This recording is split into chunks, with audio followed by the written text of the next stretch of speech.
जय श्री राम दोस्तों। उम्मीद है आप सभी अच्छे होंगे। मैं प्रभु श्री राम से प्रार्थना करूंगा कि जो भी मेरी वीडियो देख रहे हैं उनके जीवन में ढेर सारी खुशियां मिले। आज की कहानी का शीर्षक का नाम है प्रभु श्री राम और माता सीता का विवाह। यह रामायण की प्रमुख कहानियों में से एक कहानी है।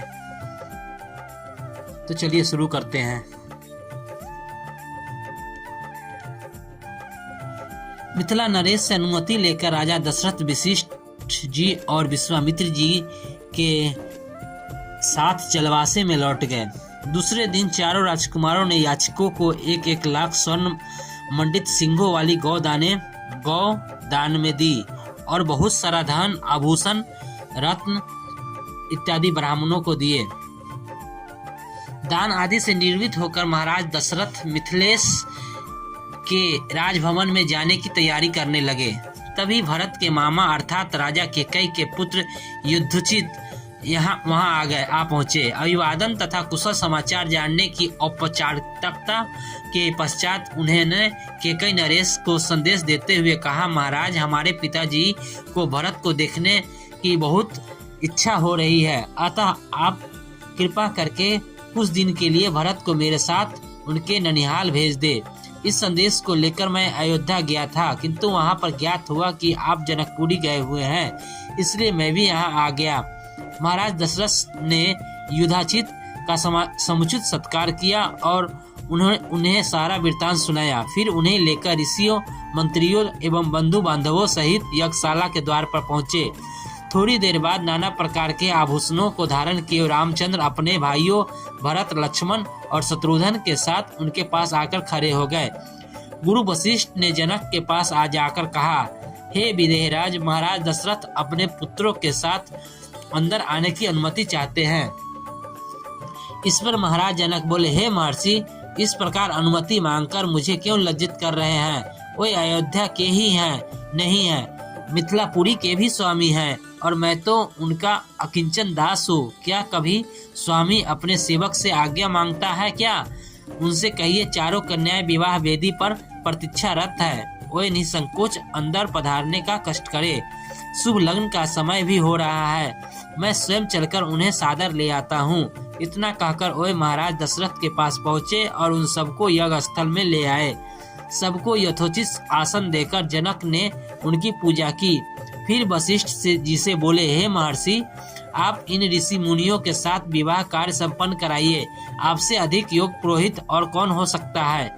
गुरु वशिष्ठ महर्षि विश्वामित्र और मिथिला के राज पुरोहित सतानंद विवाह कार्य संपन्न कराने लगे।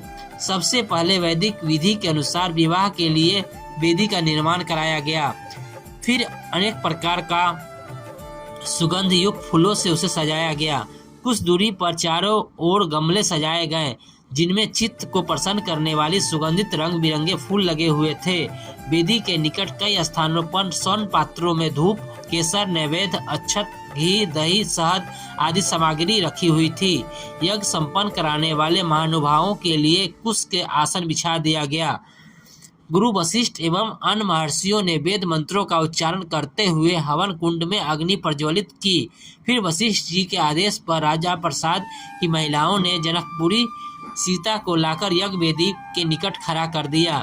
उस समय सीता जी का मुखमंडल प्रातःकालीन बाल रवि की भांति अनुपम सौंदर्य से देदीप्यमान हो रहा था।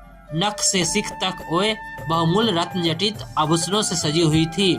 संक्षेप में कहा जाए तो उस समय सीता की छवि को देखकर करोड़ रतियों का संयुक्त रूप भी नगण्य प्रतीत हो रहा था। सीता इन सब बातों से अनजान दृष्टि झुकाए एकटक पृथ्वी को निहार रही थी। महाराज जनक अपनी लाडली पुत्री सीता को श्री रामचंद्र के निकट खड़ा करके विनीत स्वर में बोले, हे रघुकुल तिलक रामचंद्र, मैं अपनी पुत्री सीता का हाथ आपके सशक्त हाथों में सौंपते हुए यह कामना करता हूँ कि मेरी पुत्री आपकी अर्धांगिनी होकर सदैव छाया की भांति आपका अनुसरण करती रहे। अतः हे कौशल्या कुमार, इसे अपनी पत्नी के रूप में स्वीकार कीजिए।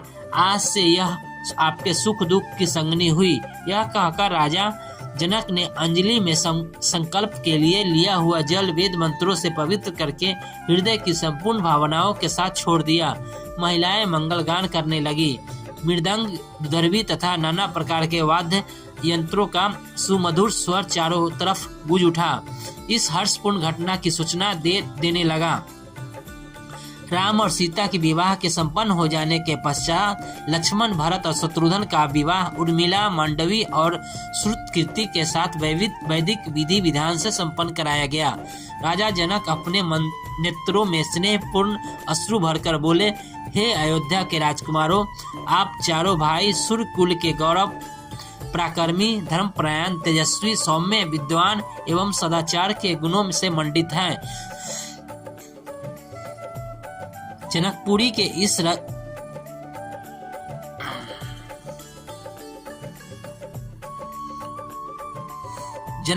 इस राजकुल की हार्दिक कामना है कि उसके चारों कन्याएं गुण, कर्म, स्वभाव से आपके अनुकूल बनकर सब प्रकार से आपकी सुयोग अर्धांगिनियां सिद्ध हो। इसके पश्चात वशिष्ठ जी की आज्ञा से चारों राजकुमारों ने अपनी अपनी नवविवाहिता पत्नियों के साथ अग्नि की प्रदक्षिणा की।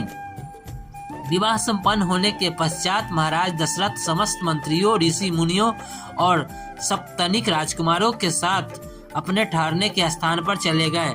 जनकपुरी में रात्रि विश्राम करके प्रातः काल मुनि विश्वामित्र विदा लेकर उत्तराखंड की ओर चले गए।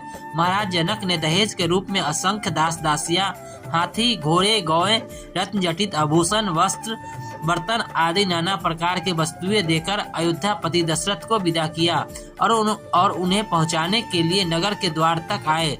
वे हाथ जोड़कर बड़ी नम्रता के साथ बोले, हे राजन, मुझे सब प्रकार से अपना दास समझकर मुझ पर कृपा बनाए रखिए।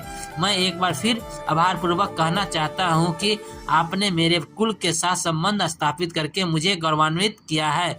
मेरी कन्याएं आपकी आज्ञाकारिणी एवं दोनों कुलों का गौरव बढ़ाने वाली हो, यह मेरी मनोकामना है।